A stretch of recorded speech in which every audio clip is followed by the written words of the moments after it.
نحمده ونصلي على رسوله الكريم أما بعد. قال النبي صلى الله عليه وسلم قل آمنت بالله ثم استقم. تین چیزیں یہ تھیں. ایک چیز تھی مجاہدہ.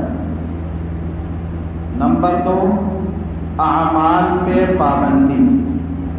پابندی کے ساتھ اعمال کو کرتے رہنا. نمبر 3 صحبت شیخ اور شیخ کے رابطے میں رہنا. پہلی چیز سے متعلق کچھ باتیں آ گئی تھی مجاہدے سے متعلق. ایک بات مجاہدے سے متعلق سمجھ لینی چاہیے. پہلے زمانے میں جو اللہ والے مجاہدہ کراتے تھے، اب اللہ تعالیٰ نے ان میں بہت آسانیاں پیدا کر دی ہیں. اب اس طریقے کا مجاہدہ نہیں کرایا جاتا، چونکہ اب دنیا کا غلبہ ہے اور دنیا کی محبتیں ہمارے دلوں میں بیٹھی ہوئی ہیں. دنیا کے دلدل میں ہر بندہ پھنسا ہوا ہے. تو علماء نے فرمایا اس زمانے کے اندر اگر کوئی 12 تسبیح پہ پابندی کر لے، 12 تسبیح پہ عمل کر لے، تو اس کو وہی اجر اور ثواب ملے گا جو اس زمانے میں ہزاروں تسبیح پر ملا کرتا ہے. اسی طریقے سے اگر کوئی بندہ اس زمانے میں 1000 اس میں ذات کا ذکر کر لے، اللہ اللہ، تو اس زمانے میں جو لوگ 70,000 کرا کرتے تھے، 1,25,000 کیا کرتے تھے، اگر پابندی کے ساتھ ہم اس زمانے کے اندر صرف 1,000 بھی کر لیا کریں تو وہی برکتیں اللہ تعالیٰ ہمیں عطا فرمائیں. دوسری چیز تھی وہ مداومہ، پابندی. یہ پابندی بہت اونچی چیز ہے. حضرت شیخ مولانا زکریا صاحب نور اللہ مرکزہ فرماتے تھے تم اعمال کو کرو، تھوڑا چاہے دیر ہو جائے، تاخیر ہو جائے، ذکر کے شروع کرنے میں چاہے 2-4 دن لیٹ ہو جائے، لیکن جب شروع کر دو تو پھر کبھی نہ چھوڑو، ورنہ اگر چھوڑ دو گے تو برکتیں اس کی چلی جائیں.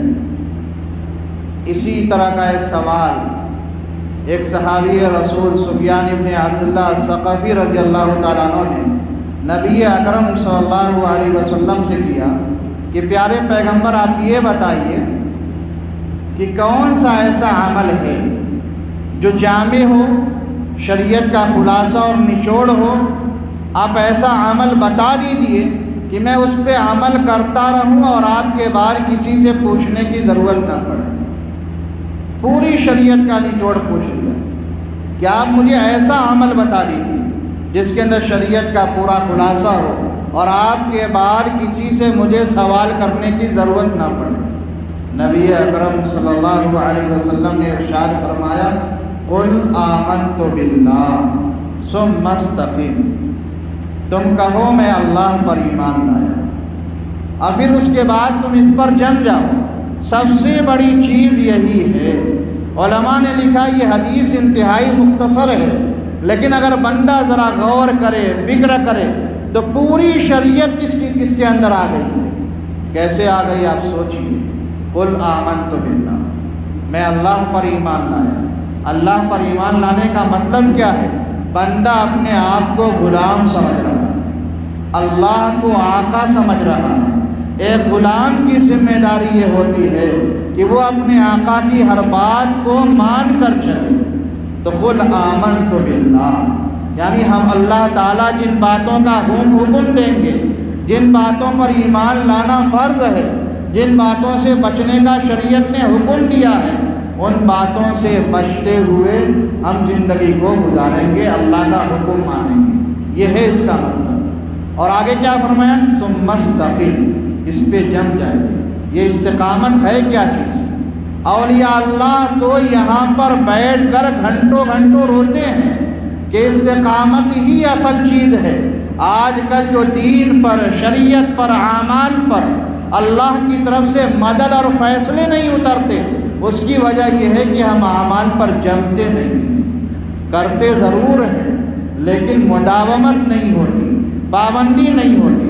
آپ نماز پڑھتے ہیں، آپ ارادہ کرتے ہیں کہ ہم کیا ہے 5 وقتہ نماز جماعت کے ساتھ تکبیر اولیٰ کے ساتھ پڑھیں گے، ایک دن پڑھتے ہیں، 2 دن پڑھتے ہیں، 3 دن پڑھتے ہیں، چوتھے دن شیطان آپ کو پیچھے کر دیتا ہے، یہ بے برکتی ظاہر ہو جاتی ہے۔ تو مسلمانوں جمنے کی کوشش کرو۔ علماء نے فرمایا، لاڈلے پیغمبر نے فرمایا، خیر العمل ما دیم وان قل، بہترین عمل وہ ہے کہ جس پر بندہ جم جائے چاہے وہ تھوڑا ہو۔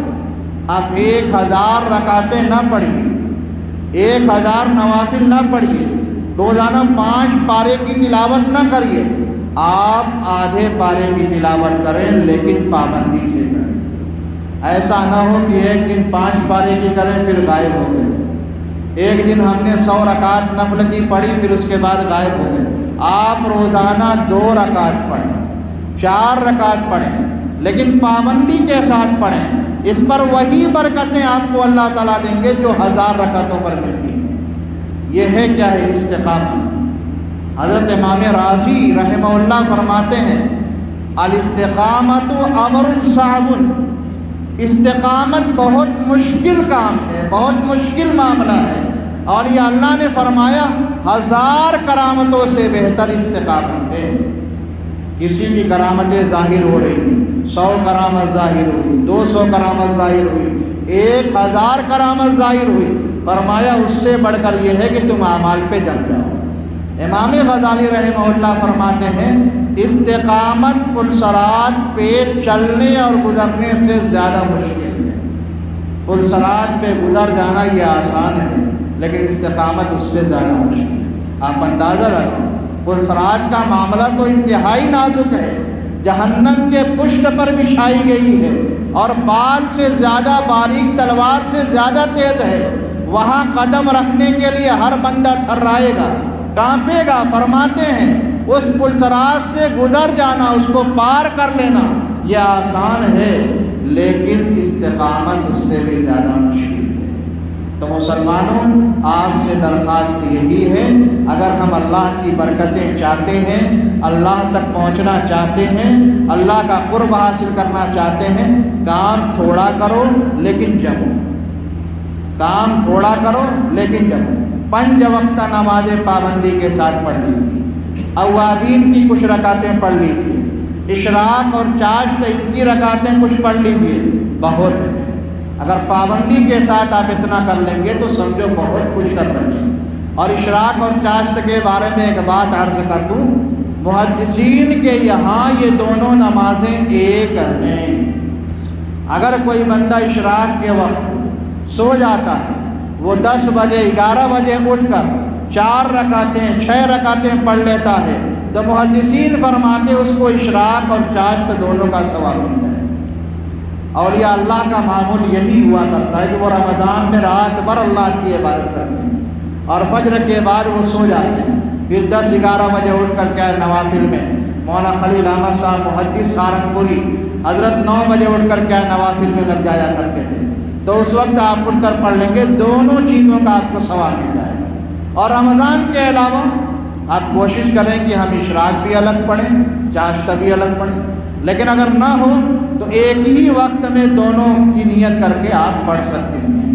تو یہ کہنا کا منشا یہ ہے کہ اصل چیز ہمیں اعمال پہ جمنا ہے۔ ایک مختصر واقعہ ذکر کر کے میں اپنی بات کو ختم کرتا ہوں۔ گنگوہ کے اندر حضرت مفتی محمود حسن گنگوہی نور اللہ مرقدہ نے بیان کیا، ہماری مسجد کا ایک پڑوسی تھا بنیا، غیر مسلم تھا، کافر تھا۔ اس بندے کا یہ عمل تھا، اس زمانے کے اندر وہ دیکھا کرتا تھا کہ مسجد کے اندر اندھیرا ہے، کچھ اللہ کے بندے آتے ہیں، یہاں پہ اپنی پیشانی کو ٹیکتے ہیں، اللہ کی عبادتیں کرتے ہیں، تو اس کو رحم آیا۔ وہ روزانہ چراغ کو جلا کر مسجد کے اندر رکھ دیا کرتا، بندوں پر رحم آتا، اللہ کا گھر سمجھ کر۔ 1 دن 2 دن 3 دن 4 دن، حضرت لکھتے ہیں پوری زندگی اس کا یہ عمل رہا۔ جب آخری وقت پہ پہنچا ہے، اللہ تعالیٰ نے اسے کلمے کی توفیق دی اور اسلام پر اس کا خاتمہ ہوا۔ وہ پڑھتا ہے لا الہ الا اللہ محمد رسول اللہ اور آخرت کا سفر کرتا ہے۔ تو یہ استقامت بڑی چیز ہے مسلمان۔ تو آپ کیا ہے جمنے کی کوشش کرو. اللہ تعالی ہم سب کو اعمال پہ جمنا نصیب فرمائے. جیسا عمل اللہ کو پسند ہے ویسے ہم سب کو اعمال کرنے کی توفیق عطا فرمائے. انشاءاللہ کل کچھ باتیں کیا ہے عرض کی جائیں گی. آپ سے درخواست ہے کل آخری رات ہے، ہر بندہ مسجد میں پہنچنے کی کوشش کرے. 7 راتوں میں آخری رات ہے. اب اس کے بعد معلوم ہے رمضان ہمارے مقدر میں ہے نہیں ہے. ہم تو دعا کرتے ہیں اللہ تعالیٰ آپ کو بار بار رمضان کی برکتیں عطا فرمائے، بار بار شب قدر کی برکتیں اللہ آپ کو عطا فرمائے. لیکن کل کیا ہے ہر بندہ آنے کی کوشش کرے. آئیں گے انشاءاللہ. ہاں مسجد کو آباد کریں گے.